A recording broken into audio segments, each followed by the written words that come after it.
नमस्कार, मी एके सर एके इंजिनिअरिंग अकॅडमीच्या ऑनलाईन प्लॅटफॉर्मवर परत एकदा सर्वांचं स्वागत आहे.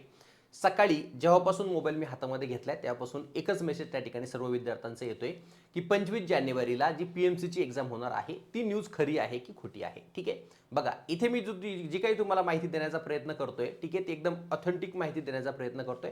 पण तरी देखील 100% असंच होईल अशी काहीही शाश्वती नाही. ठीक आहे, कारण की आता सध्याचा जर तुम्ही काळ बघितला, मागे महाट्रान्सकोच्या वेळेस देखील तसंच झालं की इलेक्शन असेल, आचारसंहिता असेल, ह्या सगळ्या गोष्टीमुळे काय होतंय की जे स्लॉट बुक झालेले आहेत, बरोबर ना, ते कधी कधी कॅन्सल होतात किंवा तो असं कळतं आपल्याला की स्लॉट बुक होणार आहे आणि ते ऐन वेळेला बुक होत नाहीत. ओके, त्यामुळे ज्यांना पॉझिटिव्हली घ्यायचं त्यांनीच हा व्हिडिओ बघायचा आहे. ज्यांना असं वाटतं की एक्झाम होणारच नाही किंवा होऊच नाही त्यांनी हा व्हिडिओ इथूनच स्किप केला तरी चालेल, काहीही हरकत नाही. ठीक आहे, आता लक्ष द्या.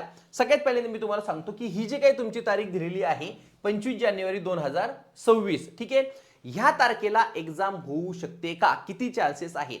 तर मी म्हणेल की चान्सेस आहेत. जेवढी मी माहिती काढलेली आहे त्याच्यावरून तरी असं वाटते की एक्झाम होण्याचे चान्सेस आहेत. कारण जर 25 जानेवारीचा जर विचार केला तर त्यावेळेला स्लॉट देखील खाली आहे, म्हणजे रिकामा आहे. पण जर ह्या तारखेला जर तुमची एक्झाम झाली नाही, 25 जानेवारीला जर ती एक्झाम झाली नाही, तर पुढचा जो रिकामा स्लॉट आहे तो तुम्हाला डायरेक्ट मार्चमध्ये त्या ठिकाणी भेटणार आहे. त्यामुळे अशी माहिती मिळालेली आहे की पीएमसीचे प्रयत्न सुरू आहेत की 25 जानेवारीला एक्झाम घ्यायची. अजून कन्फर्म झालेलं नाही, स्लॉट अजून बुक झालेला नाही, एवढी माहिती मला मिळालेली आहे. पण चर्चा सुरू आहे की 25 जानेवारीला एक्झाम घ्यायची आहे. बस, आता यापेक्षा जास्त मी तुम्हाला काही सांगू शकणार नाही की एक्झाम होईलच की होणारच नाही, असं काहीही नाही. पण दोन्ही केस मी तुम्हाला समजून सांगतो. दोन्ही केसबद्दल आपण बोलूयात की एक्झाम 25 जानेवारीला होणार आहे आणि झाली नाही, ही पहिली केस. एक्झाम 25 जानेवारीला होणार नाही आणि झाली, या दोन्ही केसेस बद्दल आपण त्या ठिकाणी बोलणार आहोत. जर पहिल्या केस बद्दल जर मी बोललो की सपोज आपण समजलं की 25 जानेवारीला एक्झाम आहे, बरोबर, मग त्या दृष्टीने तुम्ही काय करणार आहात? अभ्यास करणार आहात. अभ्यास करायला घेतला, अभ्यास तुमचा झाला, बऱ्यापैकी तुम्ही घाईगडबडीत अभ्यास केला, जास्त वेळ तुम्ही द्यायला सुरुवात केली, बरोबर. आणि जर 25 जानेवारीला एक्झाम झाली नाही, यामध्ये तुमचं नुकसान काय आहे? यामध्ये तुमचं काहीही नुकसान नाही, उलट तुमचा फायदा आहे की तुम्ही अजून जीव तोडून अभ्यास केलेला आहे. जिथे तुम्ही 5 तास करत होते तिथे तुम्ही 8 तास 9 तास अभ्यास केलेला आहे. म्हणजे तुमच्या फायद्याची गोष्ट आहे. एक्झाम आहे असं समजणं आणि ती त्या डेटला एक्झाम न होणं, बरोबर, यामध्ये तुमचा फायदा आहे. आणि झालीच तर काही प्रश्नच नाही. ठीक आहे, सेकंड केस जर आपण म्हटलं की आपण समजलं की 25 जानेवारीला एक्झाम नाही आणि जर ती 25 जानेवारीला झाली, तर ह्या केसमध्ये काय तुमचा तोटा आहे की तुम्ही समजलंय की एक्झाम नाहीये आणि ऐन 10 दिवस आधी जर तुम्हाला हॉल तिकीट आले, त्या केसमध्ये तुमचा अभ्यासही नसणार आहे आणि तुमचा काय असणार आहे, त्या ठिकाणी तोटा होणार आहे. ठीक आहे, दोन्ही केस मी तुम्हाला समजून सांगितल्या, तुम्ही समजूतदार आहात. तुम्ही तुमचं समजायचं आता की एक्झाम होणार की नाही होणार, आपल्याला समजायची गोष्ट आहे. कारण की कन्फर्म कुणीही सांगू शकणार नाही, मी देखील तुम्हाला कन्फर्म सांगू शकणार नाही. मी फक्त माझ्या सूत्रांकडून जी मला माहिती मिळालेली आहे ती तुमच्यापर्यंत पोहोचवलेली आहे की चान्सेस आहेत, चर्चा सुरू आहे, पीएमसी मध्ये चर्चा सुरू आहे, स्लॉट अजून बुक झालेला नाही पण तो होण्याच्या मार्गावर आहे. त्यामुळे तुम्ही असं समजू शकता की 25 जानेवारीला एक्झाम होऊ शकते. मी म्हणतोय म्हणून नाही, तुम्हाला समजून घ्यायचंय की हा जर होत असेल तर आपल्याला अभ्यासाला लागलं पाहिजे. आता याच्यानंतरचा व्हिडिओ त्यांच्यासाठीच आहे की ज्यांना वाटते की 25 जानेवारीला एक्झाम होऊ शकते. ज्यांना वाटते एक्झाम होऊ शकत नाही त्यांच्यासाठी पुढचा 20 दिवसाचा प्लॅन त्या ठिकाणी नसणार आहे. ठीक आहे, चला जातोय पुढे. आता जर आपण पॅटर्न बघितला तर काय पॅटर्न आहे समजून घ्या. ऑलरेडी मी याच्याबद्दल बोललेलो आहे, ज्यांनी मागचा व्हिडिओ बघितला त्यांनी परत हा व्हिडिओ बघण्याची गरज नाही. ठीक आहे, तरी देखील काही गोष्टी मी तुम्हाला या ठिकाणी सांगून देतो की सगळ्यात पहिले तुम्हाला मराठीचे 15 प्रश्न असणार आहेत, नंतर इंग्लिशचे 15 प्रश्न असणार आहे, जनरल नॉलेजचे 15 प्रश्न असणार आहे आणि तुमचं जे रिजनिंग ऍप्टिट्यूड आहे त्याचे 15 प्रश्न असणार आहे. एक प्रश्न 2 मार्क, असे टोटल 60 प्रश्न, एक प्रश्न 2 मार्क, म्हणजे 120 मार्कसाठी तुमचं नॉन टेक्निकल त्या ठिकाणी असणार आहे, बरोबर. टेक्निकल बद्दल जर बोलायचं म्हटलं तर 40 प्रश्न, एक प्रश्न 2 मार्कासाठी, असं 80 मार्कचं तुमचं टेक्निकल त्या ठिकाणी असणार आहे. ठीक आहे, मराठीचे प्रश्न मराठी लँग्वेजमध्ये, इंग्लिशचे प्रश्न इंग्लिश लँग्वेजमध्ये, जीएचजीके आणि तुमचं रिजनिंग ऍप्टिट्यूड याचे जे क्वेश्चन असणार आहे हे दोन्ही लँग्वेजमध्ये असणार आहे, मराठी आणि इंग्लिशमध्ये. ठीक आहे, वेळ असणार आहे तुमच्याकडे 2 तास म्हणजे 120 मिनिट. ठीक आहे, एवढ्या वेळामध्ये तुम्हाला 100 प्रश्न आणि जे असणार आहे 200 मार्कसाठी हा पेपर तुम्हाला सोडवायचा आहे. ठीक आहे, आपली ऑल इन वन नावाची ही जी बॅच आहे सगळ्याच एक्झामसाठी युजफुल असणार आहे. मग तुमची पीएमसी असेल, महाट्रान्सको, पुढे येणारी पीडब्ल्यूडी, डब्ल्यूआरडी, पीडब्ल्यूसीडी, बरोबर, ह्या सगळ्या जे एक्झाम आहे हे एक्झामसाठी एकच बॅच आहे. त्याची फीज आहे 3999. 2-3 दिवस पुढील 35% डिस्काउंट देखील त्यावर उपलब्ध आहे. एक पुस्तक देखील एकेचा ठोकळा हे पूर्ण नॉन टेक्निकलचं जे पुस्तक आहे ते देखील तुम्हाला घरपोच तुमच्या ऍड्रेसवर त्या ठिकाणी पाठवलं जाईल. ठीक आहे. जर 20 दिवसाचा आपण विचार करतोय तर 20 दिवसामध्ये बरोबर ना कोणकोणत्या टेक्निकल गोष्टींवर आपल्याला भर द्यायचा आहे, करायचं सगळंच आहे, लक्षात घ्या. फक्त एवढं करायचं असं मी म्हणत नाहीये, पण आता आपलं झालेलं नाहीये हे सब्जेक्ट, बरोबर. मग आता यातील आपण काय केलं पाहिजे त्याबद्दल या ठिकाणी मी फक्त बोलणार आहे. आपल्या ऍपवर जर गेलात तर स्ट्रेंथ ऑफ मटेरियलचा पूर्ण कोर्स, पूर्ण strength of material free of cost तुम्हाला अवेलेबल आहेत. हार्डली 2 ते 3 दिवस तुम्हाला त्या ठिकाणी लागतील. त्याची प्रिंटआउट देखील तुम्ही घेऊ शकता, तुम्हाला नोट्स काढायची गरज पडणार नाही. सो सॉम आपण एके इंजिनिअरिंग अकॅडमीच्या ऍप्लिकेशनवरून तुम्हाला करायचं आहे. टॉस साठी एक लेक्चर आपण वन शॉट लेक्चर युट्यूब चॅनलवर घेतलेलं आहे. ह्याच युट्यूब चॅनलवर जायचं, तिथे तुम्ही व्हिडिओजमध्ये जर गेलात, लाईव्ह मध्ये जर गेलात तर लाईव्ह मध्ये तुम्हाला टॉसचं वन शॉट एक लेक्चर दिसेल, तेवढं तुम्हाला बघायचं आहे. ते झाल्यानंतर मग बाकीचा पार्ट तुम्ही कव्हर करू शकता. आरसीसी आपल्या ऍप मधून तुम्ही करू शकता, स्टील देखील करू शकता.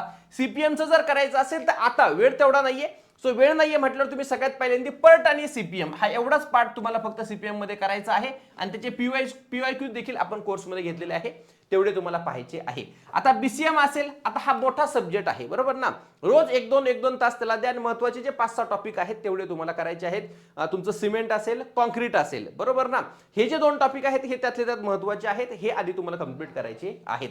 एफएमएचएम साठी देखील आपण एक वन शॉट लेक्चर घेतलेलं आहे. ह्याच युट्यूब चॅनलवर जायचं, लाईव्ह मध्ये जायचं, एफएमएचएमचं वन शॉट लेक्चर तुम्हाला दिसेल. याचे जे पीडीएफ जर तुम्हाला पाहिजे असेल, बरोबर ना, तर टेलिग्रामवर जायचे, एके इंजिनिअरिंग अकॅडमी असं सर्च करायचं. त्याच्या फाईल्स मध्ये गेल्यानंतर तुम्हाला एफएमएचएमच्या त्या ठिकाणी वन शॉट लेक्चरच्या पीडीएफ नोट्स त्या ठिकाणी मिळणार आहेत. ठीक आहे. आता हे बाकीचे जे सब्जेक्ट आहेत ऍटलीस्ट याचे तुम्हाला पीवायक्यूज पाहून जायचे आहेत. आपला जो कोर्स आहे ऑल इन वन नावाचा जो कोर्स आहे त्यामध्ये देखील आपण याचे बऱ्यापैकी पीवायक्यूज त्या ठिकाणी कव्हर केलेले आहे, तेवढे तुम्ही त्या ठिकाणी सॉल्व्ह करू शकता. ठीक आहे. चला, आता आपलं जे नॉन टेक्निकलचं पुस्तक आहे पीएमसी मध्ये जर बघितलं तुम्ही, जवळपास 120 मार्क हे तुमचे नॉन टेक्निकलचे आहे आणि 80 मार्क तुमचे टेक्निकलचे आहे. म्हणजे तुम्हाला नॉन टेक्निकलवर देखील त्या ठिकाणी फोकस करणं गरजेचं आहे.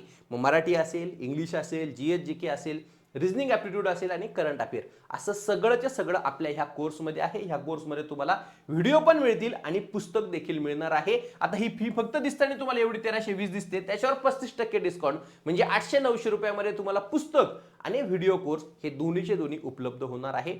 एके इंजिनिअरिंग अकॅडमीचं ऍप्लिकेशन तुम्हाला डाउनलोड करायचं आहे. ठीक आहे. आता रिजनिंग मध्ये एवढे टॉपिक तुम्हाला करणं गरजेचं आहे. ओके. ऍप्टिट्यूड करायचंय का, तर ऍप्टिट्यूडचा मला वाटतं 1 ते 2 व्हिडिओ मी आपल्या युट्यूब चॅनलवर टाकलेले आहेत. लाईव्हच्या सेक्शन मध्ये जायचं, दोन्ही लेक्चर हे लाईव्ह आपण त्या ठिकाणी घेतले होते, वन शॉट ऍप्टिट्यूड. ठीक आहे. एकदा बघून जा. ओके. मला वाटत नाही की तेवढं ऍप्टिट्यूड करणं गरजेचं आहे, पण तरी देखील जर त्यांनी ठरवलं की ऍप्टिट्यूड टाकायचं तर ऍटलीस्ट तेवढे 2 व्हिडिओ तुम्हाला पाहून त्या ठिकाणी जायचे आहेत आणि रिजनिंगचे एवढे टॉपिक तुम्हाला ऍटलीस्ट त्या ठिकाणी करायचे आहे. ओके. जीएस जीके जर बद्दल बोलायचं म्हटलं तर करंट अफेअर फार इम्पॉर्टंट आहे. ओके. ऍटलीस्ट मागच्या 4 ते 5 महिन्याचं करंट अफेअर तुमच्याकडे असणं गरजेचं आहे.